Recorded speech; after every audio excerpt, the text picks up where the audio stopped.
Hello friends, ഇന്ന് നമുക്ക് പോയിൻസിറ്റിയ plant care എങ്ങനെയാണെന്ന് നോക്കാം. പോയിൻസിറ്റിയ നമുക്ക് എല്ലാവർക്കും ഇഷ്ടമുള്ള ഏറ്റവും ഈ സീസണിൽ, അതായത് ക്രിസ്മസ് ചെടി എന്ന് ഇതിനെ അറിയപ്പെടും. അത് നവംബർ, ഡിസംബർ, ജനുവരി ഈ മാസങ്ങളിലെല്ലാം വളരെ ഭംഗിയായിട്ട്, ഇപ്പോൾ എന്ന് വെച്ചാൽ ഇഷ്ടംപോലെ വെറൈറ്റി കളർ അതിൻ്റെ നമുക്ക് വരുന്നുണ്ട്. ഇതെല്ലാം വളരെ കാണാനും വളരെ ഭംഗിയുള്ളതാണ്. അപ്പോൾ ഇതിൻ്റെ കെയറിങ് എന്തൊക്കെയാണെന്ന് നമുക്ക് നോക്കാം. ഒന്നാമതായിട്ട് നമ്മൾ ശ്രദ്ധിക്കേണ്ടത്, ഇതൊരു ഇൻഡോർ പ്ലാന്റ് ആണ്. ശരിക്കും ഇതിന് ഡയറക്റ്റ് സൺലൈറ്റിൻ്റെ ആവശ്യമില്ല, ഇൻഡയറക്റ്റ് സൺലൈറ്റിൻ്റെ ആവശ്യം മാത്രമേ ഉള്ളൂ. അപ്പോൾ അതായത് നമ്മൾ ഡയറക്റ്റ് വെളിച്ചത്ത് കൊണ്ട് വെച്ചാൽ ഈ പ്ലാന്റ് പെട്ടെന്ന് കരിഞ്ഞു പോകാനുള്ള ചാൻസ് ഉണ്ട്. നമ്മളിത് വെയിലത്ത് വയ്ക്കാതെ നമ്മൾ ഇൻഡയറക്റ്റായിട്ട് പ്രകാശം കിട്ടുന്ന ഏതെങ്കിലും സ്ഥലത്തോട്ടോ വീട്ടിനകത്തൊക്കെയോ നമുക്ക് ആ സീസൺ ടൈമിൽ 3-4 മാസം നമുക്ക് കണ്ടിന്യൂസ് ആയിട്ട് നമുക്കത് വളരെ ഭംഗിയായിട്ട് വെച്ചിരിക്കാൻ പറ്റും.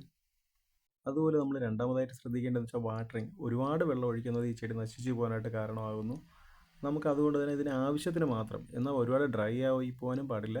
ആവശ്യത്തിന് മാത്രം നമ്മൾ വെള്ളം ഒഴിച്ചു കൊടുക്കേണ്ട ഇതേ ഉള്ളൂ. നമ്മൾ വളരെ കുറച്ച് വെള്ളം ഒഴിച്ചു കൊടുത്താൽ മതിയാവും. പക്ഷേ മണ്ണ് ഡ്രൈ ആവാത്ത രീതിയിൽ ഒഴിച്ചു കൊടുക്കുക. അതേപോലെ മൂന്നാമതായിട്ട് പലർക്കും ഉണ്ടാകുന്ന ഒരു ഡൗട്ടാണ് ഇതിന് വളം, ഫെർട്ടിലൈസർ എങ്ങനെ ചെയ്യുന്നത് എന്നത്. ഇത് വളരെ പ്രധാനപ്പെട്ട ഒന്നാണ്. വേനൽക്കാലത്താണ് ഇതിന് നമുക്ക് ഏറ്റവും കൂടുതലായിട്ട് വളം ചെയ്യേണ്ടത്. മഴക്കാലത്ത് നമ്മൾ ഒരിക്കലും ഇതിന് വളം ചെയ്യരുത്. ഇത് നമ്മൾ പൂക്കാനായിട്ട് ഇല കളർ വയ്ക്കാനായിട്ടുള്ള ടൈം ആകുമ്പോഴത്തേക്ക് വളമൊന്നും ചെയ്യാതിരിക്കാനായിട്ട് മാക്സിമം ശ്രദ്ധിക്കണം. പിന്നെ ഏറ്റവും കൂടുതൽ പേര് ഫേസ് ചെയ്യുന്ന പ്രശ്നമാണ്, ഇത് വാങ്ങുന്ന സമയത്ത് നല്ല കളർ ഉണ്ടാവും, പിന്നെ കളർ വരാറില്ല. അതെന്താണെന്ന് വെച്ചാൽ, ഒരു ഒക്ടോബർ മാസമൊക്കെ ആകുമ്പോഴത്തേക്കും ഇതിന് ഏകദേശം ഒരു 13 മണിക്കൂറിന് നമ്മൾ പൂർണ്ണമായിട്ട് ഇരുട്ടത്ത് വയ്ക്കണം.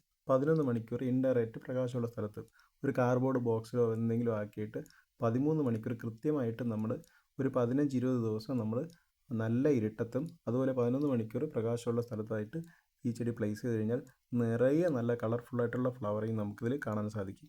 ഇതുപോലുള്ള ടിപ്പുകളുമായി നമുക്ക് അടുത്ത വീഡിയോയിൽ കാണാം. താങ്ക്